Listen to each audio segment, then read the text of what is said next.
Good morning, guys. Welcome back to my channel. So today we are going to cover further two ratios. In case you haven't watched my previous two videos, go and watch them first because they are the part of the liquidity ratios. And we are covering liquidity ratios. We have covered these two. We will be covering further two ratios in this particular video. Now moving on to the cash ratio. Cash ratio होता क्या है? Cash ratio is something that will tell you कि अगर आज current liabilities खड़ी हो गई मेरे सर पे तो मैं उनको कितना पे ऑफ कर सकती हूँ इमीडिएटली अपने पॉकेट से निकाल के. ठीक है.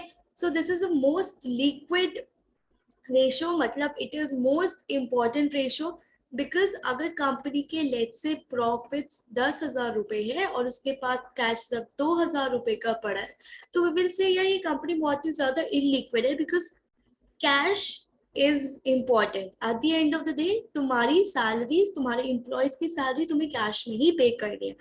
तो company should always maintain a cash ratio because अगर तुम्हारा सप्लायर तुम्हें क्रेडिट देते हुए हिचकिचाता है तो ये इसलिए है क्योंकि उसने कैश रेशियो देख लिया तुम्हारी. वो कह रहे यार कंपनी के पास कैश तो है नहीं, वो क्या मुझे पे करेगी.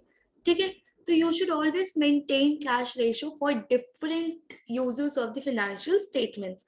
Now this is very important. Profitability is very important for the company, but more than that liquidity is very important. अगर तुमने आज सारे एसेट, तुम्हारा सारा कैश ब्लॉक करके रख दिया अपने नॉन करेंट एसेट्स में या लॉन्ग टर्म इन्वेस्टमेंट्स में और तुम्हारे बैंक में कैश ही नहीं है तो you will not be able to run your business very well. Why? Because day to day operations या किसी चीज के लिए भी अपनी obligations को meet करने के लिए भी तुम्हें कैश चाहिए. प्रॉफिट तो चाहिए चाहिए, ठीक है, वो सब तुम्हारा share price and everything will get reflected, but liquidity is very important, cash is very important. Now what is the ideal cash ratio?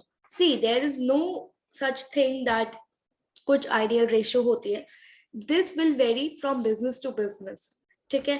अब कैश लेट्स से इंडस्ट्री की आइडियल चल रही है 2:1, बट तुम लेके बैठे हो 4:1, तो ये तुमने बहुत ही ज्यादा कैश रेशियो रख ली है. तो इसमें ना फिर भी डाउट आ जाएगा यार कि कंपनी का कैश मैनेजमेंट इतना खराब है कि जहां दूसरे बिजनेसेस को सिर्फ इतनी कैश रेशियो आइडियल हो रही है, मतलब they can run effectively and efficiently, but तुम्हारी जो कंपनी है वो इतनी हाई कैश रेशियो पे चल रही है, तो this is not a good indicator. तो if it is an over statement of cash ratio it will give an sign कि तुम्हारा कैश मैनेजमेंट काफी खराब है. लेट्स से इंडस्ट्री की रेशियो 0:5:1 चल रही है, ठीक है, बट तुमने करके रखे 0.1:1. अब ये अंडर स्टेटमेंट है. अब इसमें पता है क्या इन्वेस्टर सोचेगा कि यार तुम इतने कम में बिजनेस कैसे चला रहे हो जब तुम्हारी इंडस्ट्री के दूसरे बिजनेस 0.5:1 पे चल रहे हैं, तो तुम्हारा बिजनेस इतने कम पे क्यों चल रहा है. देयर इज अ क्वेश्चन कि तुम्हारे पास कैश ही नहीं है. तो it is ideal for the company कि वो इसके नियर आए. अगर उसका पैसा ब्लॉक्ड है फिक्स्ड एसेट्स में, वो उसे थोड़ा सेल करे और अपने पास कैश पोजीशन मेंटेन रखे. ठीक है. तो when it comes to the ideal ratio, there is no ideal ratio, but जब इन्वेस्टर एक कंपनी का फाइनेंशियल स्टेटमेंट्स रीड करता है, उसकी कैश रेशियो स्टडी करता है, तो वो दूसरी इंडस्ट्रीज, मतलब same industry and different businesses से उसे कंपेयर करता है. फॉर एग्जांपल लेट्स से मैं ज्वेलरी इंडस्ट्री का वो देख रही हूँ cash ratio. Let's say T company has 2:1 का रेशियो एंड तुम्हारा भी ज्वेलरी का बिजनेस है, तो ऑब्वियसली वो तुम्हारी कंपेयर करेगा. ठीक है. तो this is how the analysis of the cash ratio is done mostly. This is the formula of the cash ratio. Cash ratio as I mentioned earlier कि सबसे लिक्विड एसेट्स वो कंसिडर करता है. कैश तुम्हारे पास कितना रखा है, तुम्हारे बैंक में कितना रखा है, plus marketable securities upon the current liabilities. So if we try to solve this particular question, तो हम क्या करेंगे, cash plus marketable securities upon current liabilities, that is 10 lakh plus 2 lakh divided by your current liabilities. Current liabilities मुझे 5 lakh की दिख रही है and 1 lakh. So this shall be 12 by 6, that is 2:1. 2:1. ठीक है. Now there are different types of cash and cash equivalents जो तुम इस particular formula में include करोगे. Now how will you actually interpret this particular thing? अब एक बात बताओ, equals to 1 कब आएगा? जब तुम्हारे cash and cash equivalents is equal to your current liabilities. Greater than 1 कब आएगा? जब तुम्हारा न्यूमरेटर बड़ा होगा एंड डिनोमिनेटर छोटा होगा. दैट मीन्स तुम्हारे कैश एंड कैश इक्विवेलेंट ज्यादा होंगे, तुम्हारी करंट लायबिलिटीज कम होंगे. Right? If it is lower than 1 then 1/2. That is okay. तो यहाँ पे तुम्हारे पास आइडल कैश है. अगर आज के आज सारे तुम्हारे करंट लायबिलिटीज ऑब्लिगेशंस के लिए आ जाते हैं कि मेरी ऑब्लिगेशन फुलफिल करो, यू हैव इनफ कैश कि तुम उन्हें सब कुछ मैनेज कर पाओगे. तो this is a good, but it should not be very high as compare to industry. अगर ये सिचुएशन है तो ये तो बहुत ही ज्यादा तुम्हारे लिए खतरनाक सिचुएशन है, बिकॉज आज के आज अगर सारे लोग आ गए तो तुम कैश उन्हें नहीं पे कर पाओगे. ठीक है. Now, what are the advantages of cash ratio? Why do you think companies calculate the cash ratio? First of all, तुम्हारे जो creditors आएंगे वो इस particular ratio पे बहुत ज्यादा ध्यान देने वाले हैं, because at the end of the day तुम उनकी payment cash में करने वाले हो. Second, financial strength बताती है एक company की. अगर cash ratio well maintained है तो yes, it is financially stable company. But अगर ये बहुत ही ज्यादा unstable है तो of course this is not a very good company. It is more conservative as compared to other two ratios, that is current ratio and quick ratio. Why? Because यहाँ पे तुमने और अपने assets को filter कर दिया और ऐसी assets ले लिए जो बहुत ही ज्यादा liquid है. ठीक है. Then one and the same thing, it is more meaningful than other liquidity ratios. And it ignores the non-cash current assets. ऐसे assets ये consider नहीं करती जो non-cash है. ठीक है. Now what are the disadvantages? See, हमने क्या लिया? हमने लिया cash plus marketable securities.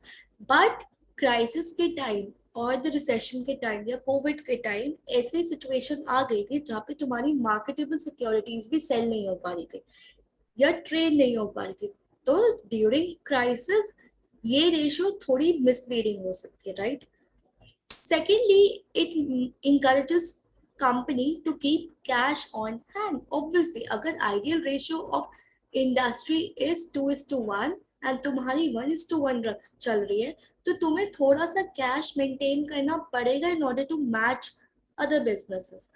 ठीक है. तो यहाँ पे क्या पता तुमने ऐसी जगह पे कैश इन्वेस्ट कर रखा हो जो बहुत ही ज्यादा अच्छे रिटर्न्स दे रहा हो, बट अब तुम्हें वहां से विड्रॉ करके कुछ करना पड़ेगा so that you can maintain this particular ratio. There is no clear guidelines. See, as I mentioned earlier, यहाँ पे कोई ideal ratio नहीं है. It will vary from business to business. तो similarly, मुझे कोई guidelines नहीं पता as a businessman कि मैं कितना ज्यादा cash ratio maintain करके रखूं. Last point, ignore stable current assets. Ignore saleable current assets. जो assets sale हो सकते हैं, let's say your inventory, वो इसे ignore कर देती है. So finally, जब हम cash ratio की बात कर रहे हैं तो हमने क्या किया? हमने मीनिंग पढ़ा, हमने फॉर्मूला पढ़ा, हमने क्वेश्चन करा एंड हमने उसके एडवांटेजेस देखे, हमने उसके डिसएडवांटेजेस देखे एंड हमने उसका इंटरप्रिटेशन देखा. ठीक है. Now moving on to the next ratio, that is the net working capital ratio. This is very easy, very easy ratio. See, net working capital. Working capital क्या होता है? Working capital is nothing but it is the capital that is required to run the business on day-to-day operations. मेरे को अपना business daily चलाने के लिए, धंधा चलाने के लिए कुछ ना कुछ capital चाहिए. ठीक है. So that is known as net working capital. So ये इस रेशियो का मतलब क्या है? ये ऐसी कैश फ्लो डिटरमाइन करेगा which is very necessary for the survival of the business. Okay, so working capital का फॉर्मूला क्या होता है? Current assets minus current liabilities. But हम नेट वर्किंग कैपिटल रेशियो निकालते हैं, we just ignore the short term bank borrowings. ठीक है, so this is the formula. I don't think we need to practise a question because this is very easy, very very easy. ठीक है, so that's it about the liquidity ratios. We have covered all the ratios of. Okay, so we are done with this particular part. We have covered all four ratios under the liquidity ratios. Now we will be moving on to the solvency ratios. Okay, a quick question. Net working capital ratio is important. Why? Just find out your answer and write it in the comment box. Okay, so that's it for this particular video. Don't forget to subscribe to my channel and keep sharing and keep liking and keep commenting. Bye, have a great day.